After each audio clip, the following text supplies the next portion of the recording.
Another day, another basketball stories na naman ang pagkukwentuhan natin. At ngayon nga ay pag-uusapan natin ang balitang may papatunayan nga na po si Axel Endeborg sa Golden State Warriors at ang balitang tatlong center na makukuha ng Lakers ngayong offseason.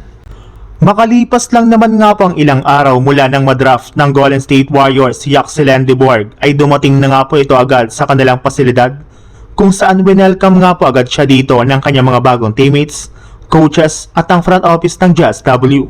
At kasabay nga po niyan ay ibinulgar nga po nito na maglalaro nga daw po siya sa lineup ng Jazz W sa darating na NBA Summer League sa Las Vegas. Yes, solid nga daw po ang kanyang commitment ngayon sa pagsali niya sa Golden State Warriors dahil papatunayan nga po niya ditong deserve niya na makakuha ng playing time sa kanilang mga laro sa darating na bagong season.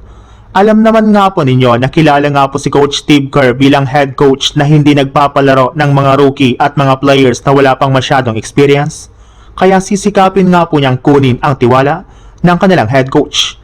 Papatunayan nga po nito ang kanyang mga magiging galaw sa loob ng court na makakakuha siya ng malaking playing time para sa Golden State Warriors.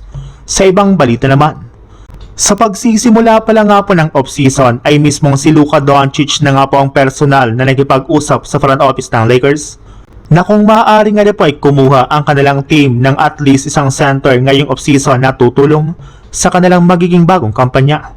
At ayon nga po sa isang NBA insider, ang tinutukoy nga daw talaga dito ni Luka Doncic na sentro ay walang iba kundi si Jalen Duren na sakto naman nga pong available na ngayong offseason sa loob ng trade market. Kaya mukhang maswerte nga po ang Lakers ngayon dahil malaki nga po ang kanilang tsansa na tuparin ang ginawang kahilingan ng kanilang superstar para mapalakas ang kanilang lineup. Sa madaling salita, sigurado na nga daw talaga na isang Lakers sa mga teams na makikipag-agawan kay Jalen Duren at mag-o-offer ng trade package sa front office ng Pistons.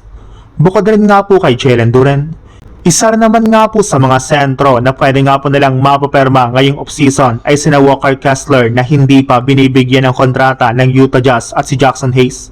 Ibig sabihin, posible nga po na magkaroon ang Lakers ng tatlong center ngayong offseason.